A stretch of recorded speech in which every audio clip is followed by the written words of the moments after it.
My name is Chris Whiten. I am the co-founder and president of Temple Health and Wellness, and my background is really in agriculture. I started out in 2006 working with farms on an accounting software that was developed with Texas Tech here in Lubbock, Texas. That accounting software is still around today. And in 2006, we also started an organization called the Family Farms Group. And the Family Farms Group is responsible for talking to farms about farm consolidation and helping keeping families on the farm.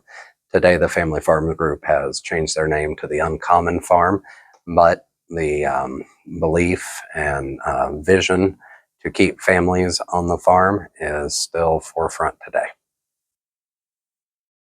So what kind of made you get into agriculture? Was it just you were kind of born into it, or? Me getting into agriculture was a little bit of being born into it and maybe being a little bit more eccentric than my farm family. My mind always went to the business side of things. Like, how do they make money? How do they manage their farm? How do you maintain the staff? And so as I got older, I ran into a gentleman by the name of Alan Lash, who's one of the biggest names in agriculture and has really had a 60-year career of helping farms to enhance their profits, reduce their risk, and build a long-term legacy. All right, so tell us a little bit more about your company. Temple Health and Wellness is a brand that is here to help people find holistic means to deal with the issues that anybody faces in life. For years, we've known that pharmaceutical medications sometimes cause more problems than they do good. That is why I have made a choice to not use pharmaceuticals and use natural means. But when you use natural means to heal your body, there's a lot of learning that takes place, and then finding people who have brands that are true to the natural means. So I feel like CBD had an explosion like maybe 2 years ago. There wasn't a corner where I couldn't see a CBD shop, but I feel like that's kind of slowed down, and I don't know why. Can you speak about that a little bit? Yeah, I'd love to. And not just in terms of like the shop, but maybe just the whole energy behind CBD. I feel like people felt like it was the new Jesus at a certain time. Well, I'd love to talk about it because really that's where my background is. It's consolidation, right? So what we need to understand about the CBD industry is that the CBD industry is still in its toddler phases of consolidation, which means that it's very fragmented and myopic. So it never surprises me whenever people are questioning whether or not the CBD industry is going backwards instead of forwards. But the reality is it's still moving forwards. It's just the places that used to carry CBD are becoming less and less as the industry consolidates. So right now, I kind of feel like there's a little silent battle between THCA, CBD, but then also legalization of weed. Which one do you find your side siding with? And I would say I don't have a side for any of them.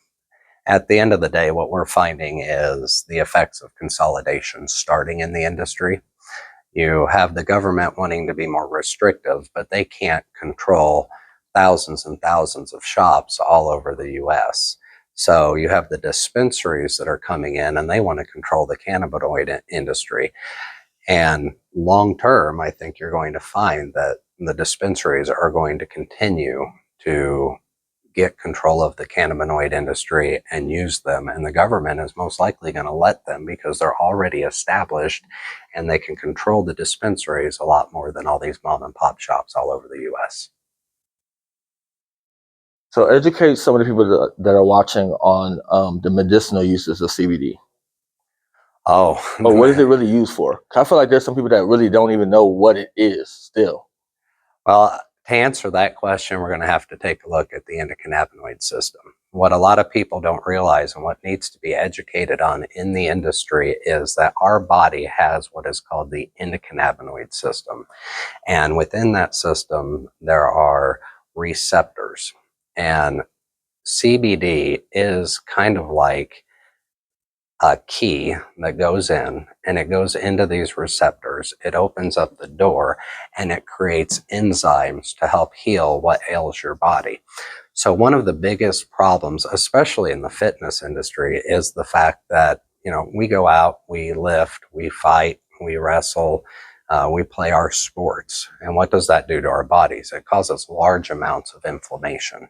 And then you have things where, people are finding they can't sleep well at night, and they struggle to stay awake in the day. I think most people will find that they start falling asleep or getting tired around 2 p.m. in the afternoon.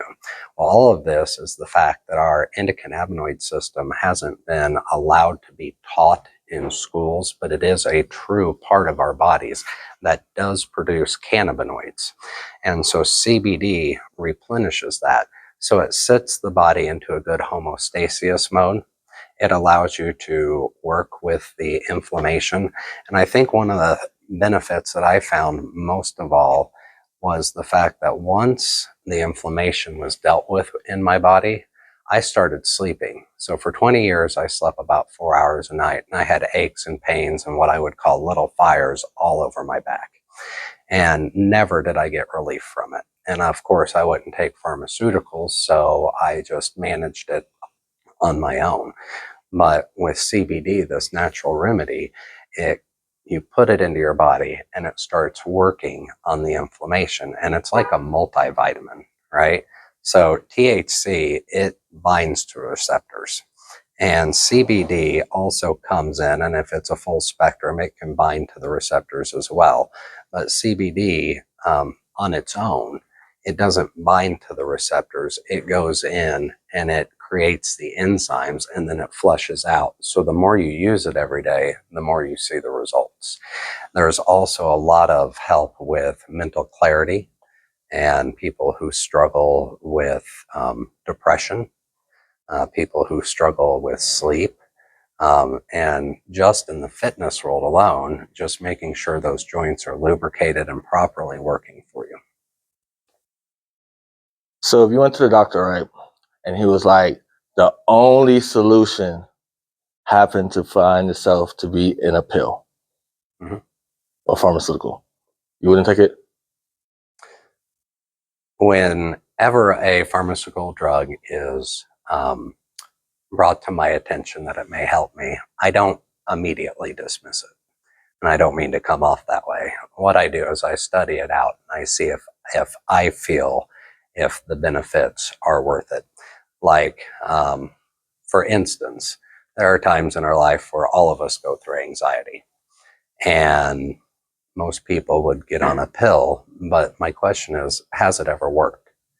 Long term, does it ever heal you and allow you to go on, or does it cause other issues? And I would reckon to say that 9 times out of 10, you'd find that it causes other issues.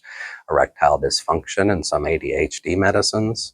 You have a lack of emotion and feeling with certain anti-anxiety medication. And these are things that don't need to happen to people. Like in the whole ADHD world, you're watching the largest number of men have erectile dysfunction because they took that medicine when they were kids. And so for the rest of their life, they can't have children, they can't build a family. And what's that all about, right? So CBD is a tool that you can bring in and help alleviate different anxieties and things like that without having the side effects of something so drastic. So what are some of the key regulatory issues that you might have come across? Oh, there are always regulatory issues. I don't care if it comes from payment processing, and just trying to get banking for this industry with so much misunderstanding. And I would say that would be the number one thing. Most products, people are allowed to sell it and transact. Mushrooms you can sell and transact with little regulatory. But mushrooms illegal? Yes, they are. like lion's mane and chaga and amanita. And those mushrooms are out there, and there's very little restriction over them. But CBD, because of the stigmata, they've put a lot of restrictions on it. And so even with the, how you can sell it, how you can market it, and frankly, I have to say that some of us in the industry did it to ourselves. Some of these regulatory compliances, coming in as bad actors, not properly educating people, um, people using COAs that aren't there that ends up making people pop dirty for a drug test. I mean, consumers have to be able to trust the retailers and the manufacturers to bring them a product that won't have negative side effects if we want this industry to really boom and be trusted. So I was talking to a friend of mine that was a grower in Oregon. He had fell into an issue, I guess, with the feds over money or whatever. Mm-hmm. And he backed out of it. But he told me about the game where the grower would put it on the retailer would put it on the shop. This person will put it on this person. But when I look at it, I feel like at the end of the day, it falls back on the consumer. Yeah. Really, I think it falls on all of us. Part of it is, the legal issues. Everybody is up in arms about it because it's always changing, right? And then everybody wants to blame everybody else when there's a problem. And where does the liability lie? And should some of it lie on the customer? Absolutely. The customer should be educating themselves. But if you're selling a product, you should really have people that are certified to sell CBD to them and to guide them appropriately and to educate their staff. In the industry, I just feel like there's a much more of a need for us to come together and stop fighting against each other and stop blaming each other and work together, because at the end of the day, the Farm Bill legalized CBD. I don't see it going anywhere. I see them making adaptations to it. I see them trying to change definitions of what THC is, but I don't see them trying to remove it altogether. What I see is an industry that has not come together and worked together for the good of the American people. So can you break down what the Farm Bill really is? Well, the Farm Bill at its essence is giving us the opportunity to utilize hemp both for industrial purposes and wellness purposes as well. And the Farm Bill, what it did was it legalized hemp for really the second time in America. Hemp in 1937 was made illegal, and there's a lot of political questions and reasons, and I won't get into all of that. But at the end of the day, hemp was legal. Texas and Virginia were two of the largest growers of hemp, and hemp was used for many things. It was used for the sails in boats whenever we went to war, for the rope that was used on the boats or in other parts of military. They use it for clothing because it's durable, breathable, and strong. And so at one time, they made it illegal, then they opened it up just for farmers to grow it for war purposes, and then they made it illegal again. The Farm Bill is really giving us an opportunity to take a plant that was previously illegal, and whether it was for the right or wrong reasons, I don't know. But today, it's allowing us to explore this plant and see how this incredibly versatile plant can be utilized in the US, from building houses to making clothes, but most importantly, on the CBD side of things, how it helps our bodies to heal itself from the ailments that we get, that we have so long ignored and replaced with pharmaceuticals. So earlier I heard you say some phrases that I don't really know, and so I'm sure some other people don't know. But if you can explain the differences between full spectrum, broad spectrum, and CBD isolate products? Okay. Yep. So whenever CBD came out, and you're going to hear a lot about all of the other cannabinoids, but when they first started bringing CBD out, it housed all of the cannabinoids within it, right? And so when you talk about a full spectrum, you're talking about all of the cannabinoids that are in the hemp flower, right? Because the leaves don't give you the benefits, the stalk, not the seed. It's the flower itself. And then basically full spectrum has the full profile of everything in the plant. Broad spectrum, now a lot of people say broad spectrum does not have THC, and that's not quite the truth. It has what is called non-detectable THC, meaning if it's formulated right and if the COAs are correct from the person selling it to you, you should not pop on any kind of drug test. Now, for those who are worried about popping on a drug test, that's where isolates come in. Because instead of having all of the cannabinoid, it isolates, and think about it in workout terms, it isolates that one cannabinoid, and then that one cannabinoid is extracted, and that's what's in the product.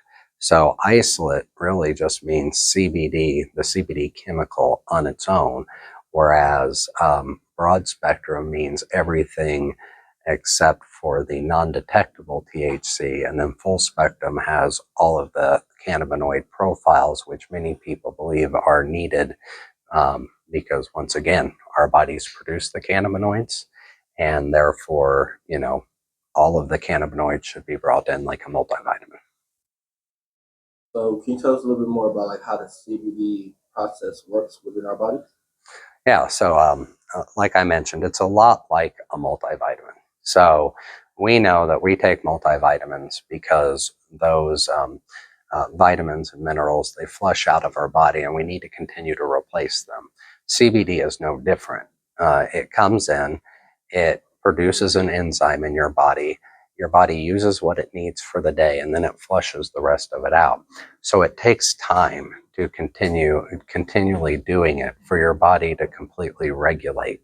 And so now, like for instance, when I first started using CBD, I could go a couple days without it, and I would start feeling, I'd go back to not sleeping again. I would go back to having the inflammation in my body. Now I can go several days without it because it's constantly put into my body, and therefore my system has regulated itself. Now, once it stops having the cannabinoids that it needs to regulate itself for long enough, and depending on how it's formulated, it could be 45 days, it could be a year, but eventually you'll start feeling that again because you have to continue to replace what's missing. So I deal with a wide array of people. Mm-hmm. On this side, some of them on this side, right? Yeah. And sometimes when I speak to some people, they say CBD is not for them.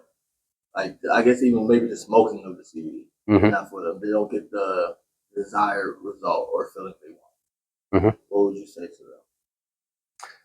I would say, what are you trying to achieve with it? If there's a desired result that you're looking to achieve, it may not even be the CBD. One, it could be your expectations, right? Do you truly understand what CBD is there for to help? Have you taken it? Has anybody sat down with you and advised you on how to take it properly for your height, your build, and most importantly, for what you're going through, right? So if somebody were to get into a car accident tomorrow and then they had some time to heal, but yet they always have this back pain, right? How you choose to consume the product, how much of it you use to consume, and literally how you live your life can dictate whether or not you're going to feel it right away or not. But what I often advise is that people need to use it at least 30 to 90 days.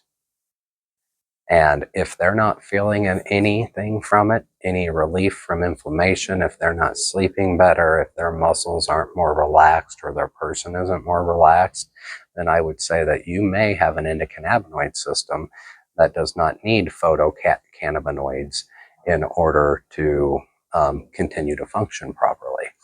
So there are going to be people out there who CBD is not going to help them because they have a perfectly healthy endocannabinoid system. But that will not be the majority of Americans. A majority of Americans are struggling with pains, inflammation, lack of mental clarity, and things like that. So how do you decide which products to stock, or like what is your criteria when evaluating new products? When I evaluate new products, I look at what are its certifications, how is it extracted, and really, what is it used for? Because what it's used for, and one thing I like to tell people is you can have a great CBD chemical in there, but it may be formulated with junk. So what you want to do is you want to get on people's websites and you want to look at the products, you want to look at the COAs, and you want as the consumer to take it upon yourself to understand exactly what you're buying. And here's the thing, consumers are all going to have a different idea of what that's going to be. So recently we just had the mayoral election, and also at the same time on the ballot was Prop A. Mm-hmm. It failed. What was your take on that situation? Were you a proponent of it or were you against it? Well, Prop A was something that I don't know that I was for or against. To me, it just showed a lack of understanding. Now, I did read a lot of the propaganda that they put out, and I also did go back and check a lot of the facts. And I have to be honest, there was a lot of smear campaigns that were going on with data that was On which side? on the side, basically, I would say it's on both sides, and that's the problem, right? Again, people aren't working together. They're sitting here fighting about whether or not these products should be out there. But we know they're going to be out there because of the Farm Bill. But then it's really, I think the Prop A is hitting more towards should the Delta products be allowed and should THCA be allowed. There's a lot of misunderstanding. They weren't trying to take away the medical side, which is the CBD. They were trying to take away the THC side. But I did see a lot of smearing, a lot of misinformation. And, do I believe that this is an industry that needs to be regulated? Absolutely. Every industry needs to be regulated. The government's here to protect the American people, not to hurt them. But we as a group also need to come together and help educate them so that they're making decisions instead of all of these smear campaigns and fighting against one another. How far do you feel like Texas is away from legalization? Well, I had really thought that they'd be here by now. The rest of the states have pretty much jumped on board. To answer how long do I think that it'll be, I don't know that I have the magic ball for that. I think there'll have to be some changes. I think that in probably different officials that are out there, we're going to have to get people that really understand the cannabis industry and see the value that's there. But I think Texas is a fair bit away from legalizing it. The nice thing is they still have the CARE Act where people can still get it at a medical level and have it be utilized. And I don't think anybody would think that that was a bad idea.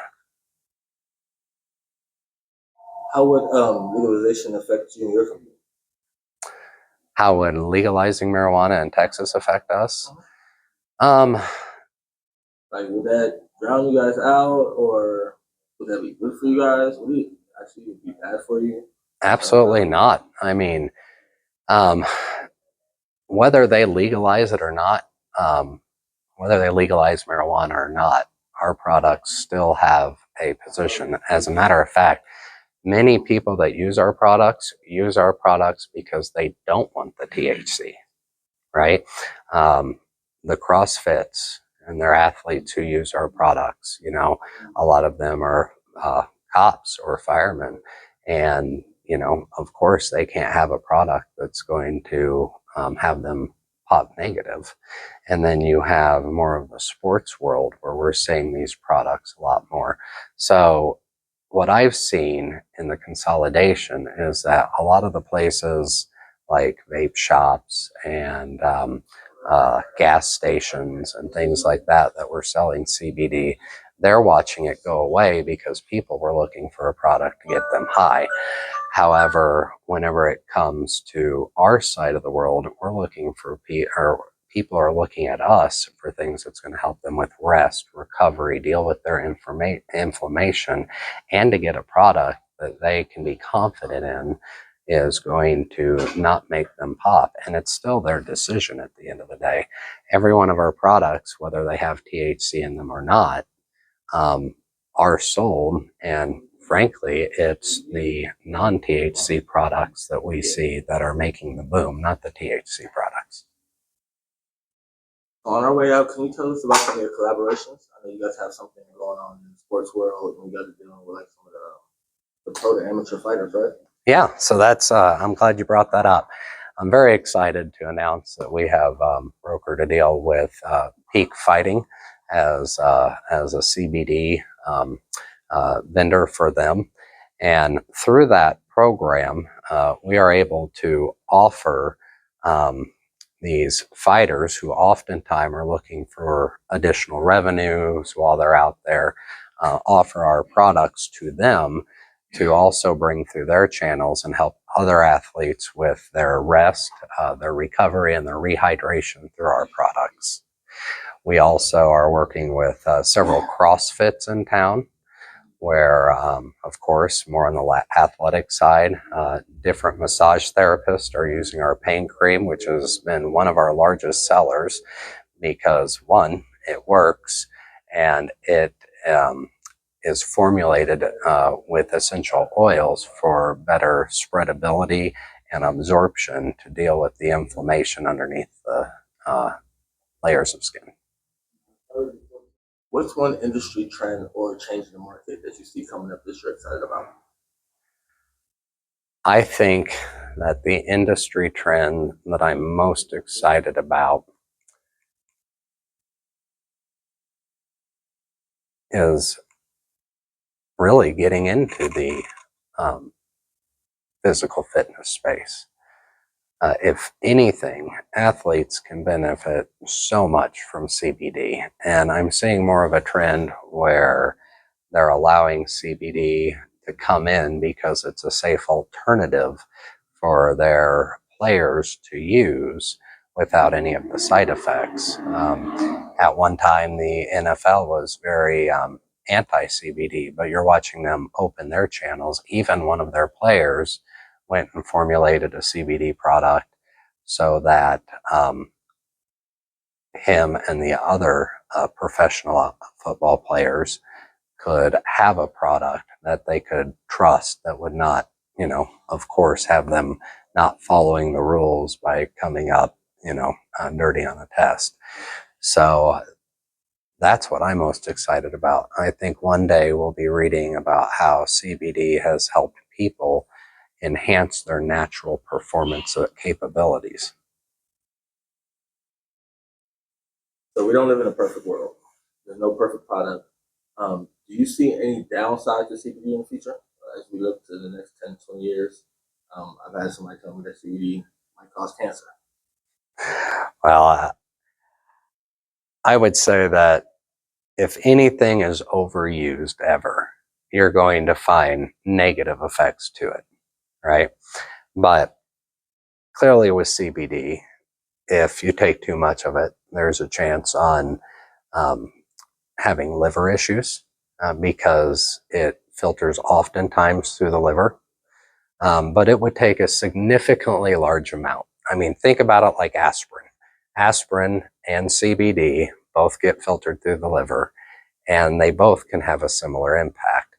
I do know that with certain medications that are out there, which is why I always advise that people consult with their doctor and physicians, there are certain people who it can mess with their medication.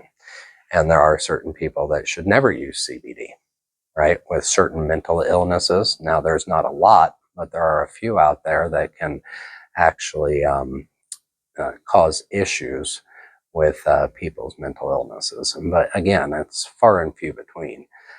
I think that when we truly look at the medical world and we say that we want to develop a product that does more harm than it, or does more good than it does harm, I think that's CBD, not the chemical components that we often.